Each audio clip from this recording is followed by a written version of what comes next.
estate tutto l'anno e all'improvviso eccola qua.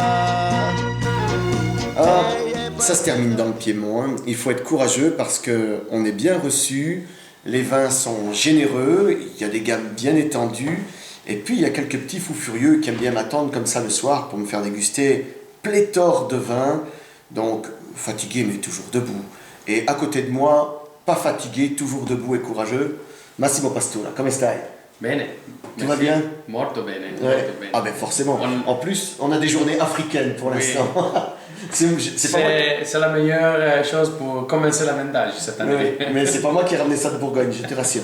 Dis-moi Massimo, en quelques mots, explique-moi où se trouve ton domaine, où est-ce qu'on se situe, voilà, explique-moi ça en quelques Oui, mots. alors nous sommes en Piémont bien sûr, mais nous sommes dans une région à côté d'Alba, qui est la région plus connue bien sûr du Piémont.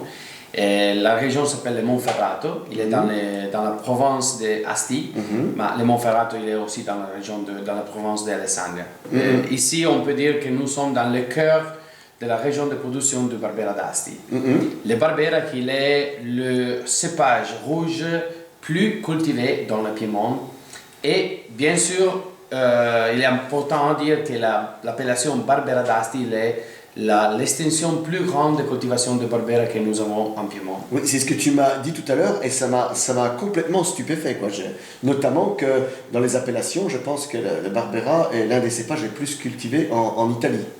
Après le Sangiovese, il Ouais. est le plus cultivé, oui. Ça m'a vraiment... Parce qu'il y vraiment- a le Barbera du Piémont, arrivé en Sicile, et en passant pour l'Emilia-Romagna, le Veneto, la Campania, Colle del Sagno, aussi on arrive en Sicile avec le Barbera. Eh ben, tu as en tout cas une gamme de vins que moi j'ai trouvé vraiment intéressante, avec des blancs que j'ai trouvé savoureux, des rouges. En quelques mots, qu'est-ce que tu élabores des blancs de différents cépages? De quels sont-ils, dis-moi? Oui, alors les deux cépages plus importants que nous avons dans le Monferrato, ils sont le Cortese, qui est aussi le cépage principal et unique de l'appellation Gavi. On peut dire que probablement le Gavi comme vin blanc dans le Monferrato est le plus connu dans le monde. Et on a commencé aussi à travailler, après nous avons acheté une propriété, une parcelle, avec un cépage qui s'appelle Timorasso, qui est cultivé seulement dans la région de Tortona, alors province d'Alessandria, à côté de la Lombardie, pas loin de la région de l'autre Popavese. Et il est un cépage qui a vraiment une très longue histoire, mais qu'il était malheureusement presque disparu dans les années 70 parce qu'il n'est pas un cépage qui donne de grands volumes, de grandes quantités. On doit travailler, il faut travailler avec le Timorasso pour faire des grands vins avec des rendements très très bas. On parle de 25-30 hectolitres par hectare, avec 5 000, 6 000 pieds, qui veut dire 1 kilo par pied. Oui, Oui. là c'est du boulot, quoi, faut y aller. En tout cas, des blancs très convaincants, ce qui n'est pas souvent le cas en Piémont. On a des rouges aussi, des Barbera d'Asti. Alors, je sais, tu vas peut-être rouspéter, mais moi, le vin que j'ai sorti de cette dégustation, rien que son nom, c'est un sourire. Le Grignolino. Est-ce que c'est pas pour le Grignolino?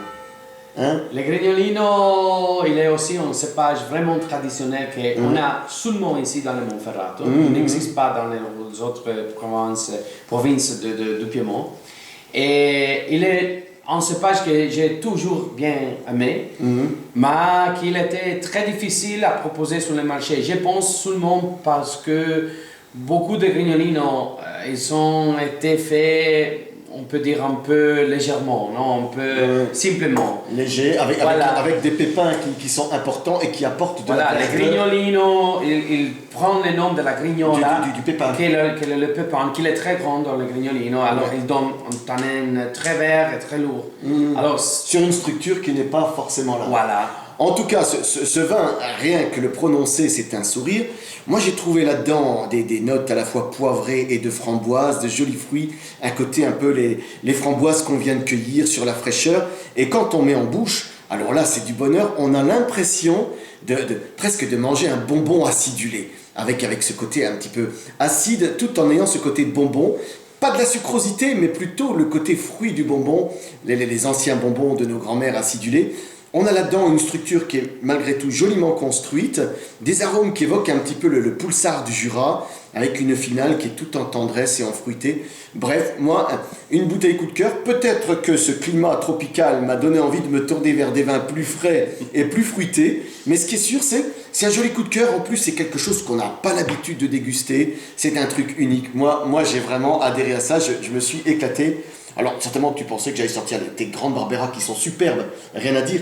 Mais le Grignolino, ça a été pour moi le sourire de ce séjour piémontais. Ça, c'est certain. Une dernière chose, dis-moi. Oui. Tu vois, ça, c'est une baguette magique. Et on tape et on se retrouve dans 20 ans. Et comment tu aimerais voir ton domaine, comment tu aimerais voir Monferrato, et comment tu aimerais voir tes vins? Alors, la première chose que je voudrais, excusez-moi pour le français qui est très limité, C'est comme le mien. il est que je voudrais avoir une appellation sur le Barbera d'Asti, sur la région du Barbera d'Asti, qui n'est pas Barbera d'Asti, mais qui va identifier le terroir. Parce que je pense toujours qu'il est le terroir qui fait la différence entre les différents vins. Le Barbera, comme nous avons dit, il est cultivé dans toute l'Italie et dans tout le Piémont. Alors, Ce que tu voudrais, c'est en fait que dans la zone Barbera d'Asti, on fait la différence entre tel terroir et tel terroir, oui, qu'on puisse faire la distinction. Voilà, par exemple, d'identifier dans cette région ici, de dire comme on fait en Alba avec le Nebbiolo qui est cultivé dans la ville de Barolo et les autres villes à côté, et on peut seulement utiliser l'appellation Barolo dans cette région-là. La même chose, spécialement ici dans le sud de la province de Asti, que tout le monde il a compris qu'il a la plus grande vocation pour le Barbera dans cette appellation, d'identifier les vins pas plus avec sur le cépage, mais sur le terroir. Parce que si je vais planter le Barbera à côté de la... comment on dit en français, il fiume, on dit en italien, the river. Oui, la rivière. La rivière, et tu fais aussi des vins pour laver les mains, ok? Mais si tu as une vocation, si tu as un terroir, une seule, une exposition, Tout ce qu'il faut pour faire un beau vin. Voilà. Les Pinot Noirs, on fait aussi dans beaucoup de régions. Mais la Bourgogne, c'est la Bourgogne, la Côte d'Or, c'est la Côte d'Or. Ce que tu aimerais quelque part, c'est qu'on délimite les zones de plantation de la Barbera et qu'on leur trouve un nom de terroir bien sûr, propre à cet endroit. avec une appellation qui est encore plus restrictive, plus sévère sur la sélection de grappes, sur l'exposition de vignes, sur l'élevage. Je pense qu'il est le plus grand désir que je peux avoir pour le Barbera dans notre région. Ouais, tu as plus pensé à la communauté qu'à toi-même, là, j'ai l'impression. Et là, je me dis, maintenant, il est 9h, il y a le restaurant qui nous attend. On va quand même se boire le fond du verre avant de partir. Okay. Et on va terminer par la devise de la maison. Elle est pas belle, la vie? Mais à la fin, on va finir avec un verre de Moscato, bien sûr. Ah, mais je l'attends. Oui, bien sûr. Je suis dans les Bien fraîche. Je suis dans les starting blocks, Massimo. Faire la compétition avec le climat tropical. Exactement. En tout cas, elle est belle, la vie. On se quitte. À la salute. Salut les amis, à bientôt. Ciao. Ciao.